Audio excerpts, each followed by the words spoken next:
U heeft een oproep gedaan aan de vrouwen van Europa om zich aan te sluiten bij de digitale wereld. Blijkbaar bent u ontevreden hoe dat op dit moment verloopt. Maar u heeft iets voor u liggen, daar kan ik niet omheen. Dat is iets digitaals, neem ik aan. Dat is een tablet. Dat is een iPad, ja. Ja, Dat is een 1. Een iPad 1. We hebben al bijna de iPad 3. Oh, maar dan oude boel! nee, maar we gooien het niet over de balk. En ik zal nog wat anders laten zien. Ik heb de eerste BlackBerry. En de top van de BlackBerry zag mij hiermee aan de gang. En zei, wat is dit? Is een historisch iets. We hebben een museum, kunnen we hem van je krijgen. Zwart-wit nog. No way. Maar kunt u zich een leven voorstellen zonder al die apparatuur? En een leven uiteraard met het werk wat u doet. Ik wou zeggen, dus er komt ongetwijfeld een moment dat dat kan. Op het ogenblik heel moeilijk, want dan sjouw ik me een breuk met alle papieren. Ja. Hoe geldt dat even voor de rest van de tafel? Wat heeft u nodig voor het werk, digitaal gesproken? Een iPad, een mobiele telefoon? Ik zou zeggen, ik heb met een iPhone genoeg. Dat is genoeg? Ja, met een iPhone kun je ook mailen. Hè. Dus iPad vind ik ook wel goed, maar iPhone is natuurlijk essentieel in de politiek. De reclamegrens hier ver In België mag dat natuurlijk. Maar, hoe moet je dat dan noemen? Nou ja, een ding. Een mobiel ding dat ook kan mailen. Ja. Zo, iets, ja. Camille? Ik heb ook zo'n Apple-ding, zo'n kleintje. En zo'n iPad. Ja. En het is inderdaad, je ziet hoe snel dat veranderd is. Toen ik net Kamerlid was, in 1998, kreeg ik gemiddeld 3 mails per dag. En daar was ik vrij gemiddeld in, denk ik, in de Kamer. Nu komen bij KLM soms 3 mails per minuut binnen, want alles gaat via mail. En zelfs je vergaderstukken pak je vaak op de iPad. Dus dan zit je gewoon zonder pakken papier zit je in de vergadering. Hele andere manier van werken op een paar jaar tijd. Mark Huizinga, toen ik je net binnen zag komen, zag ik in ieder geval ook al een iPad en een mobiele telefoon. Ik had een smartphone en een platte laptop. Juist. Van een niet nader te noemen fruitonderneming. Laten we even teruggaan naar de vrouwen. Want eigenlijk is het digitaal tot nu toe, en dat gaan we zien, een mannenwereld. This is a man's world.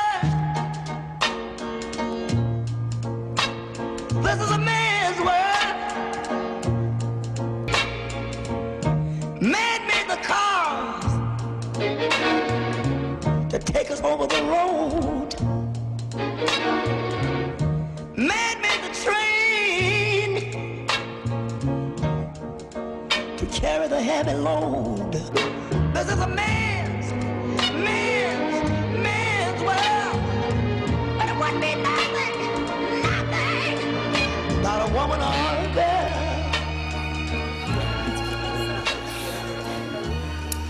Ja, mevrouw Kroes, misschien moet u even wat cijfers noemen om ons een beetje een beeld te geven. Wat is het verschil in aanwezigheid van mannen en vrouwen in die digitale wereld? Als je kijkt naar de techsector, dan is 31% in 2001 vrouw.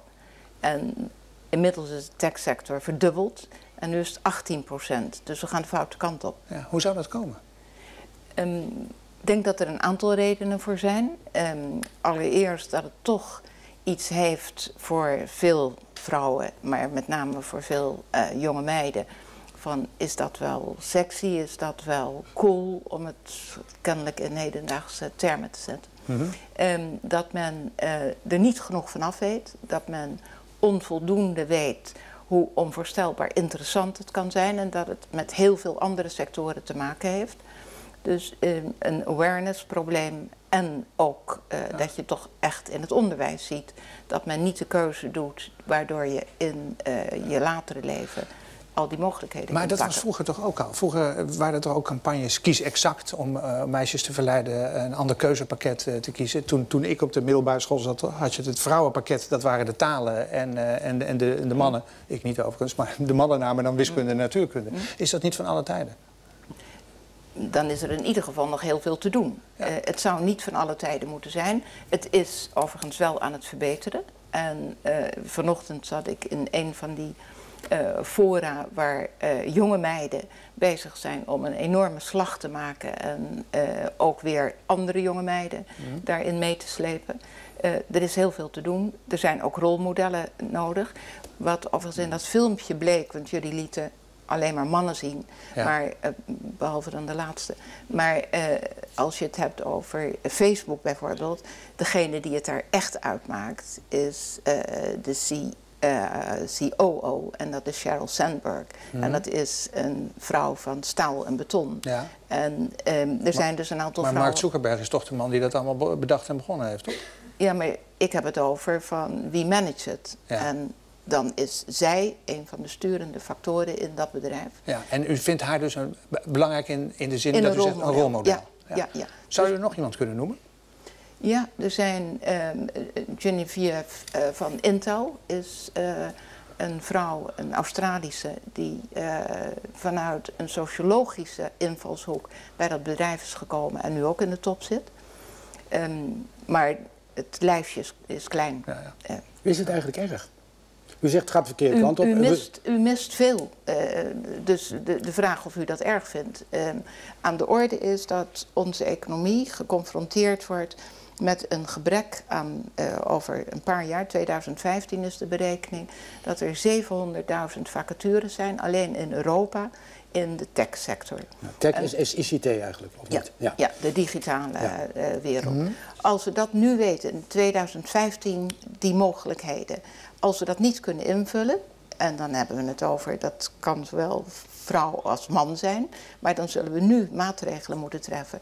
Waar ik zorgen over heb, is de grote jeugdwerkloosheid in Europa. Als we die cijfers zien, en in sommige landen is het helemaal schrikbarend, boven de 50%, dan moet je daar nu, als de wielen weer gaan, mogelijkheden voor pakken. En die mogelijkheid die wordt extra geschapen wanneer vrouwen meedoen in de ICT-sector. Natuurlijk, je kunt je als... Er zijn niet genoeg mannen om die 700.000 vacatures te vullen in die wereld. Ik vind dat je kunt je niet permitteren om een groot stuk van een bevolking buiten de spellijnen te laten staan. Zou dat nou willen? De vraag is of ze het willen. Maar als we het eerst hebben over het economisch gebeuren, dan hebben we meer mensen nodig dan er op het ogenblik aanwezig zijn en die zich daarvoor kwalificeren. Dan laat je niet de helft van je bevolking aan de kant staan. Maar...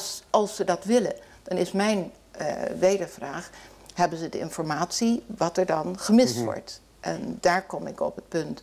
We hebben ten aanzien van de levensverwachting een hele lange lijn. Als we voorzichtig in het verkeer zijn en nog in een paar dingen voorzichtig zijn, dan kunnen we dus als vrouwen ook de zaken combineren. En je kunt eigen keuze voor een gedeelte uit dat arbeidsproces stappen. Maar als je dan in ieder geval de goede onderwijsinhoud hebt, dan kun je daarna, wanneer de kinderen uit huis zijn, kun je weer die arbeidsmarkt opstappen. Maar goed, u noemde net woorden als sexy en cool. En kennelijk vinden meisjes op het moment dat ze hun vakkenpakket moeten gaan uitkiezen, of op een ander moment, dus op een middelbare school zitten, het niet sexy en cool. Dat zijn namelijk lelijke, stomme jongens met pukkels. Die zitten achter de computer. Nerds is dan de term. En dat wil je niet zijn. Je wil geen nerd zijn. En dan wil je ook niet bij in de klas zitten.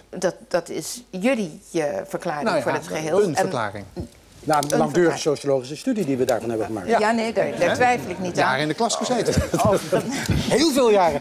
Overigens, uw onderwijstraject was kennelijk niet voldoende genoeg om daar echt wetenschappelijk een oordeel over te vellen. Maar aan de orde is, en in alle ernst, aan de orde is dat ten aanzien van de jonge meiden er wel belangstelling bestaat om het te hanteren. Dus die gaan net zo als wij allemaal om met al die de tabletten, de telefoons Facebook, Twitter, en noem maar op, de hele rattenplan. Ze hebben alleen niet nog het beeld dat je daarmee ook je carrière in kunt vullen. Zullen we even kijken naar ik geef toe, het is satire, Little Britain. Wat er gebeurt als vrouwen achter een computer zitten. Danielle's gonna have her tonsils removed. I've got her down for a double hip replacement. Oh no, well there must be some kind of mistake. Computer says no. Well, that must be some other Danielle Lloyd. Computer says no. There's only one Danielle Lloyd on the system. Do you want the double hip replacement or not? Ja, als vrouwen dit nou bijvoorbeeld seksistisch van ons vinden, dan kunnen ze natuurlijk twitteren en Facebook op alle mogelijke manier dat laten weten. Het is Internationale Vrouwendag.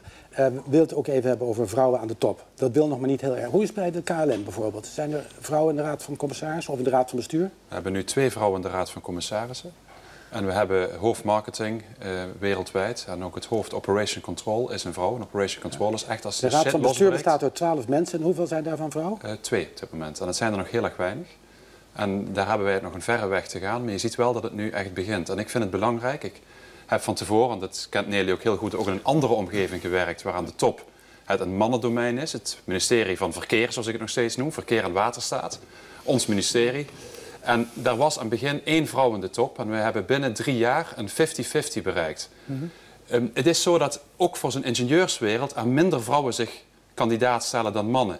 Maar toch moet je soms een patroon boven doorbreken om ook te laten zien dat er ook voor vrouwen een normale weg naar boven is. En ik heb gemerkt dat dat heel fijn werkt, dat het toch een wat andere manier van werken is en dat het dus gezond is als je daar extra aandacht aan de top voor besteedt. Meneer Eurlings, denkt u dat die 2 vrouwen die in de raad van bestuur zitten minder verdienen dan die 10 mannen? Nee, dat denk ik absoluut niet. Nee. Ik heb het ze nooit gevraagd hoor, dat zijn vragen die ik normaal niet stel. Nee. Het is wel zo, hè? Misschien niet in dit geval bij de KLM, maar in zijn algemeenheid wordt er door vrouwen 10% geloof ik minder verdiend dan mannen. In gelijke functie. Ja, gelijke functie. Dan hebben we het over Nederland. Ja. Oh, sorry. Ja. Staat Nederland daar nog in een soort ranking laag of hoog? Of kun je zeggen dat het algemeen zo is, dat het ongeveer 11% is? Het is algemeen zo. En, er zit wel beweging in, maar nog steeds onvoldoende om het gelijk. Want gelijke prestatie, gelijke beloning zou je zeggen. Hoe is dat te verklaren?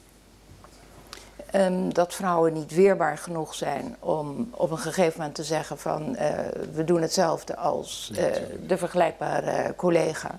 En dan willen we ook dezelfde beloning. Maar slecht onderhandelen bedoelt u dan? Ja. Begint dat niet eerder? Dus inderdaad meteen bij de sollicitatie? Ja, nee, het begint bij de sollicitatie. Dus je accepteert of er wordt geaccepteerd dat men minder, omdat men of niet weet wat de ander verdient. Dat is natuurlijk ook vaak aan de orde. En daar wordt gebruik van gemaakt. Er zijn toch allemaal regels voor?